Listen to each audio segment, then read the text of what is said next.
Hello दोस्तों, आज मैं लेकर के आया हूँ मेंटल पैलेस टेक्निक। अगर तो आपने बहुत ही पॉपुलर कैरेक्टर शेरलॉक होम्स के बारे में सुना है, तो शेरलॉक होम्स एक बहुत ही स्मार्ट और जो ऑब्जर्वेशन साइंस को यूज़ करता है ऐसा कैरेक्टर है, और वो मेंटल पैलेस टेक्निक यूज़ करता है चीज़ों को अपनी मेमोरी में डालने के लिए। दोस्तों, मेंटल पैलेस टेक्निक एक्चुअली अपनी मेमोरी को ऑर्गेनाइज करने का एक तरीका है। दरअसल हमारी मेमोरी राइट नाउ किस तरीके से काम करती है कि वो अनऑर्गेनाइज्ड है। हम डेटा जो स्टोर करते हैं वो ऑर्गेनाइज्ड वे में नहीं करते। जस्ट इमेजिन कीजिए कि एक लाइब्रेरियन है, और वो लाइब्रेरियन क्या करता है, जो भी किताब आती है उस किताब को किसी भी रैंडम रैक में डाल देता है। सपोज फिजिक्स की किताब आई, कहीं पे भी डाल दिया, मैथ्स की किताब को कहीं पे भी डाल दिया, इकोनॉमिक्स फिलोसफी किताब कहीं पे भी डाल दी। अब इसमें किताब रखते समय तो कोई दिक्कत नहीं हुई, आपने रख डाली, लेकिन दिक्कत कहाँ हुई, अब अगर कोई आ गया और उसने बोला कि मुझे इकोनॉमिक्स की ये वाली किताब दे दीजिए। अब मुझे बताइए, वो लाइब्रेरियन रैंडमली किसी भी रैक में कोई सी भी किताब रखता जा रहा था। अब अगर उससे किसी ने पूछ लिया कि आप ये इकोनॉमिक्स की ये वाली किताब मुझे दीजिए, अब वो ढूंढेगा कैसे? अब उसके पास में ढूंढने का सिर्फ एक ही तरीका है, वो है रैंडम तरीका, यानी कि वो हर एक रेक में जाए और हर एक रेक में जाकर के ढूंढना शुरू कर दे। This is the only way he has. अब इसमें पूरा काम किस्मत का हो गया। हो सकता है पहले रेक में मिल जाए, हो सकता है आखिरी रेक में मिले।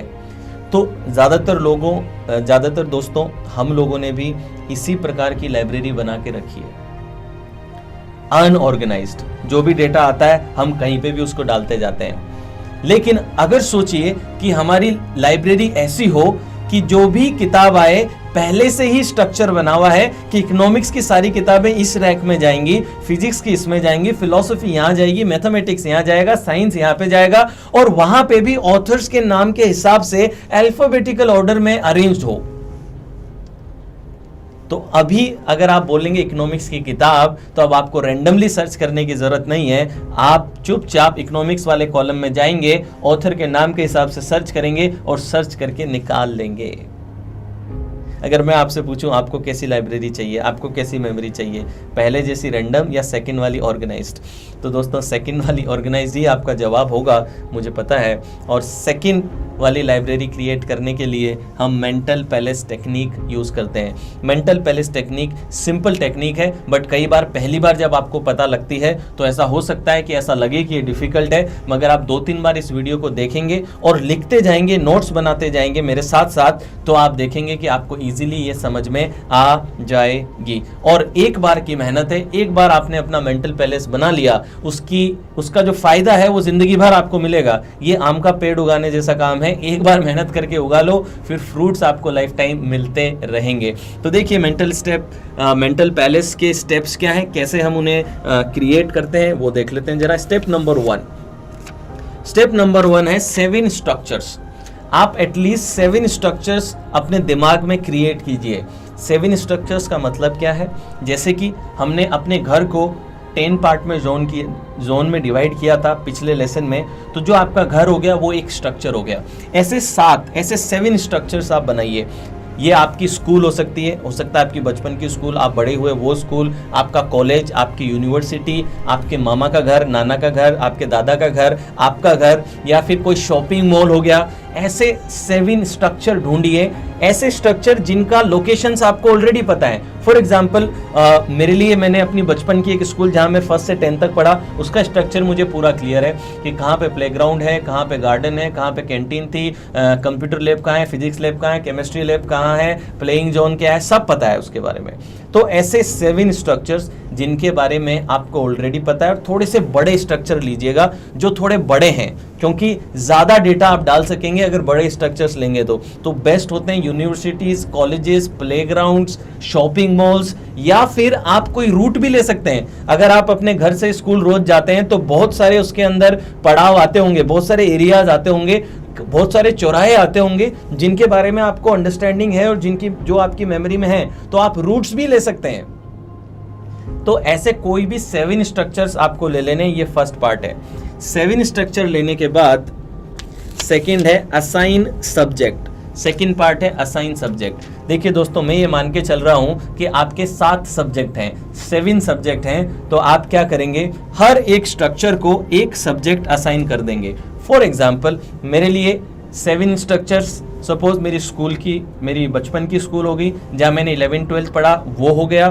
फिर निर्मा यूनिवर्सिटी से मैंने पढ़ाई करी तो निर्मा यूनिवर्सिटी हो गई। यूनिवर्सिटी में भी लॉ डिपार्टमेंट है, फार्मेसी डिपार्टमेंट है, इंजीनियरिंग डिपार्टमेंट है और MBA डिपार्टमेंट है। तो ये 6 मेरे सेक्शन बन गए और एक सेक्शन मेरा बन गया जो मेरी स्कूल थी उसके बाजू में एक कॉलेज था, रीजनल कॉलेज, जहाँ पे हम जाते थे, तो वो कॉलेज हो गया। तो ऐसे मेरे 7 स्ट्रक्चर्स हैं। तो अब सेकंड स्टेप में मैं क्या करूंगा, हर एक स्ट्रक्चर को असाइन करूंगा सब्जेक्ट। सो फॉर एग्जांपल मैंने केमिस्ट्री सब्जेक्ट मेरी फर्स्ट स्कूल को असाइन किया, फिजिक्स सेकंड स्कूल को असाइन कर दिया, लॉ मैंने हिस्ट्री को असाइन कर दिया, MBA मैंने ज्योग्राफी और जनरल नॉलेज से रिलेटेड चीज़ों को असाइन कर दिया। ऐसे आप हर एक स्ट्रक्चर को एक सब्जेक्ट असाइन कर दो। ये किस प्रकार हुआ कि लाइब्रेरी में आपने रैक के आगे टैग लगा दिया कि यहाँ पे सिर्फ फिलोसफी, यहाँ पे साइंस, यहाँ पे मैथमेटिक्स, यहाँ पे कोई जीके का जाएगा, यहाँ पे हिस्ट्री जाएगा। आपने पहले से ही रैक लगा के लेबल कर दिया कि ये लोकेशन में इस चीज़ से रिलेटेड डेटा सिर्फ जाएगा। आई होप अब आपको क्लैरिटी आ रही कि मेंटल पैलेस कैसे काम करता है। पहला 7 स्ट्रक्चर में डिवाइड कर लीजिए, दूसरा हर एक स्ट्रक्चर को सब्जेक्ट असाइन कर दीजिए।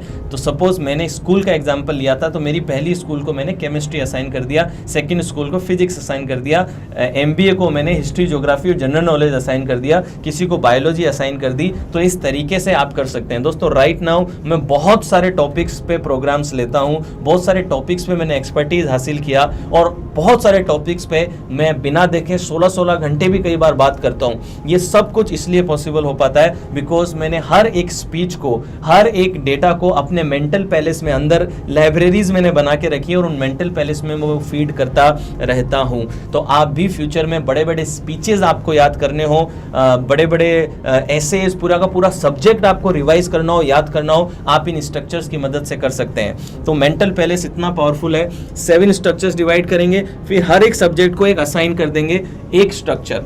यहाँ पे एग्जाम्पल ले रहे हैं हम लोग, केमिस्ट्री हमने स्कूल को असाइन कर दी। अब अगला स्टेप इंपॉर्टेंट आएगा, हर एक स्ट्रक्चर को आप 10 जोन में डिवाइड कीजिए। ये मैं अजम्पशन ले रहा हूँ कि मेरे हर सब्जेक्ट में 10 चैप्टर हैं।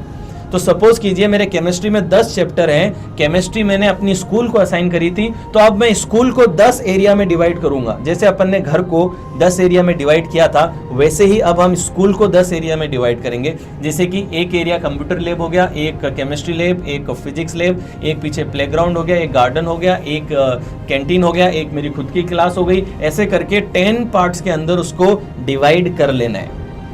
तो थर्ड स्टेप बिल्कुल क्लियर है। जो स्ट्रक्चर लिया, हर एक स्ट्रक्चर को 10-10 पार्ट में डिवाइड कर लेना है। अगर आपको लगता है कि आपके 15 लेसन है तो आप 15 पार्ट में कर लेना, 12 लेसन है तो 12 पार्ट में डिवाइड कर लेना। मैं अज्यूम कर रहा हूं कि 10 जितने चैप्टर हैं उतने ही पार्ट में हर एक स्ट्रक्चर को डिवाइड कर लेना है, जैसे आपने घर को किया था। और अब मेंटल पैलेस का चौथा पार्ट आ जाएगा और वो है असाइन। असाइन का मतलब, असाइन में यहाँ पे क्या है, वहां सब्जेक्ट असाइन किया था, यहाँ जोन्स में हम लेसन असाइन करेंगे।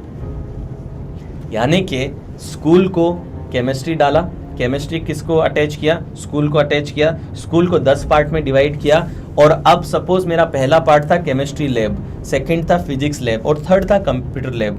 तो मैं क्या करूंगा, पहला चैप्टर केमिस्ट्री लैब से लिंक करूंगा, सेकंड चैप्टर जो है वो फिजिक्स लैब से लिंक कर दूंगा और थर्ड चैप्टर जो है वो कंप्यूटर लैब के साथ में लिंक कर दूंगा। यानी कि देखिए कितना ऑर्गेनाइज हमने कर दिया है कि हमें एग्जैक्टली अब पता है कि केमिस्ट्री सब्जेक्ट का फर्स्ट चैप्टर अगर मुझे दिमाग में ढूंढना है तो उसका लोकेशन कहाँ है, केमिस्ट्री लैब में है।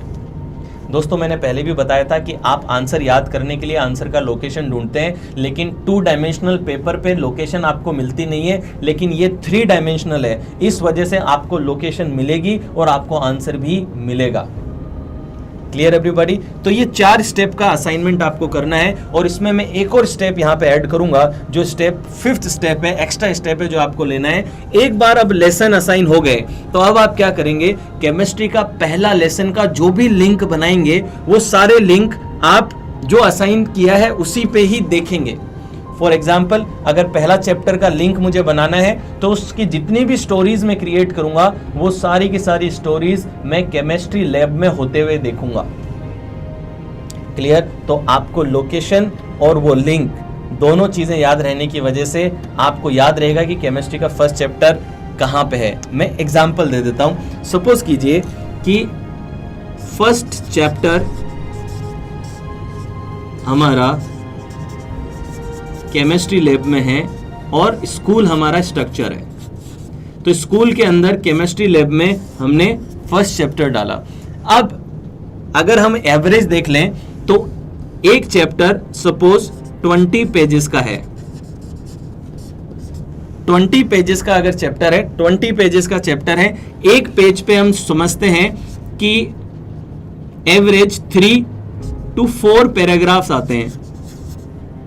3 to 4 पैराग्राफ्स होते हैं। अब आप क्या कर सकते हैं, हर एक पैराग्राफ एक सेंट्रल आइडिया के अराउंड रोटेट करता है। तो आप एक पैराग्राफ को पहले समझिए और समझ करके देखिए कि क्या कीवर्ड निकलता है, क्या इमेज निकलती है, जो इमेज सोचते ही आपको पूरी अंडरस्टैंडिंग ट्रिगर हो जाएगी।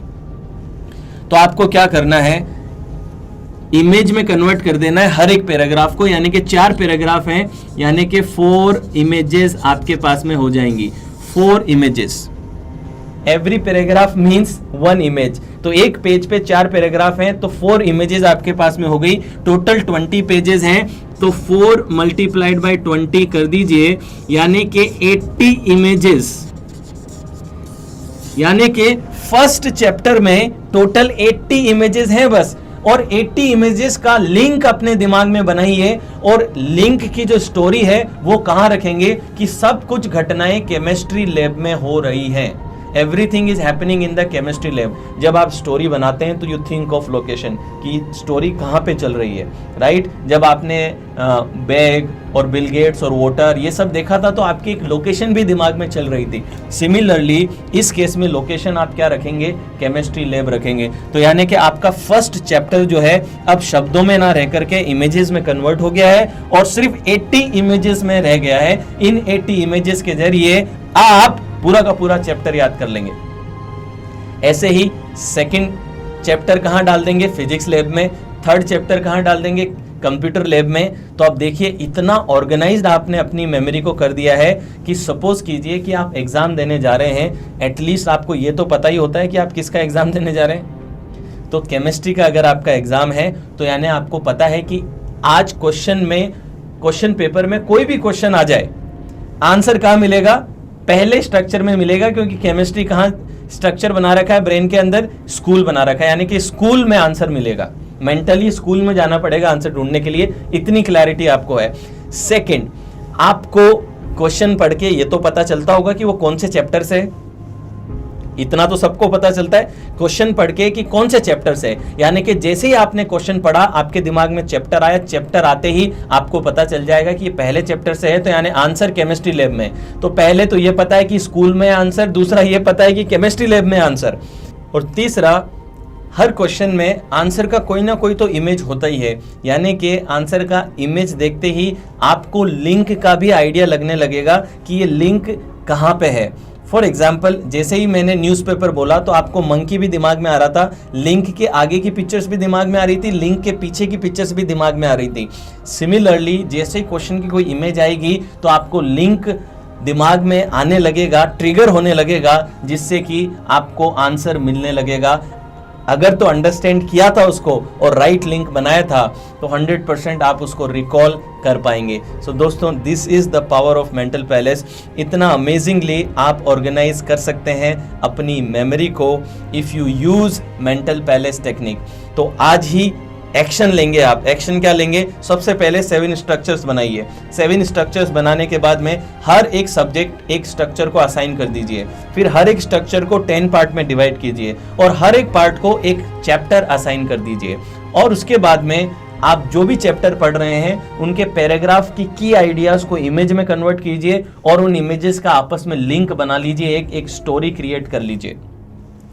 इतना आपको करना है। फर्स्ट टाइम में थोड़ी डिफिकल्टी आ सकती है, लेकिन जब एक बार हो जाएगा तो देखिए जिंदगी भर अब मुझे कभी भी केमिस्ट्री की कोई बात आती है तो मैंने अपनी स्कूल के अंदर केमिस्ट्री का एक जनरल कंपार्टमेंट भी बना के रखा है, लाइब्रेरी को मैंने जनरल बना के रखा है। तो केमिस्ट्री का कोई भी फैक्ट एंड फिगर कुछ भी मुझे पता चलता है तो मैं अपनी मेमोरी में, लाइब्रेरी में उसको लिंक बना के रखता हूं। तो केमिस्ट्री वाला सारा डेटा मेरा ऑर्गेनाइज्ड है। फिजिक्स की कोई बात पता चलती है तो मैं कंप्यूटर लैब के अंदर डाल करके रखता हूं। तो इस वजह से जितना भी डेटा फ्यूचर में आपको मिलता जाएगा वो हमेशा ऑर्गेनाइज रहेगा। ऑर्गेनाइज रहेगा तो रिकॉल भी बहुत फास्ट होगा। तो दोस्तों ये थी जर्नी मेथड की पावर, जिससे हमने मेंटल पैलेस क्रिएट कर लिया। और मैं अब नेक्स्ट क्लास के अंदर आपको हुक हैंग सिस्टम बताऊंगा कि हुक हैंग सिस्टम क्या होता है। देखिए जर्नी मेथड और लिंक मेथड में ये प्रॉब्लम था कि किसी ने पूछ लिया अगर कि 7th स्टेप पे क्या है, 9th स्टेप पे क्या है, 10th स्टेप पे क्या है, 12th स्टेप पे क्या है। मैं कई बार अपने सेमिनार्स में पीरियोडिक टेबल्स के डेमो दिखाता हूं और मैं कई बड़े बड़े नंबर्स याद करके बताता हूं। तो पीरियोडिक टेबल में जैसे ही लोग मुझे बोलते हैं 77, I quickly reply iridium, 92 uranium, 91 protactinium. Okay, so फटाफट से आंसर निकलते हैं। तो नेक्स्ट क्लास में मैं आपको बताऊंगा हुक हैंग सिस्टम क्या होता है, नंबर सिस्टम क्या होते हैं। इसके बाद वर्ड्स तो आपको याद होने ही लगे हैं, नंबर सिस्टम जानने के बाद में आपको नंबर्स भी याद होने लगेंगे। किसी का मोबाइल नंबर, कोई भी पासवर्ड, इवन 100 डिजिट के नंबर आप कुछ मिनटों में याद करना सीख जाएंगे। इतना पावरफुल वो सिस्टम है जो मैं आपको नेक्स्ट क्लास में सिखाने वाला हूँ। इनफैक्ट मैं आपको ये भी सिखाऊंगा कि अपने लंबे स्पीचेस को कैसे ध्यान रखना है, लोकेशन मेथड और नंबर सिस्टम को यूज करके किस तरीके से आप बड़े बड़े स्पीचेस को ध्यान में रख सकते हैं, याद कर सकते हैं और स्टेज पे बिना देखे कॉन्फिडेंटली बड़े बड़े एसेस कैसे डिलीवर कर सकते हैं। So I will see you in the next class. Make sure जो मैंने कहा था नॉलेज और एग्जीक्यूशन, उसको भूलिएगा मत। तुरंत एक्शन लीजिए, 7 जोन्स आप बना लीजिए, असाइन कर लीजिए, काम पे लग जाइए। मैं आपको अगली क्लास में फिर से मिलूंगा। Thank you.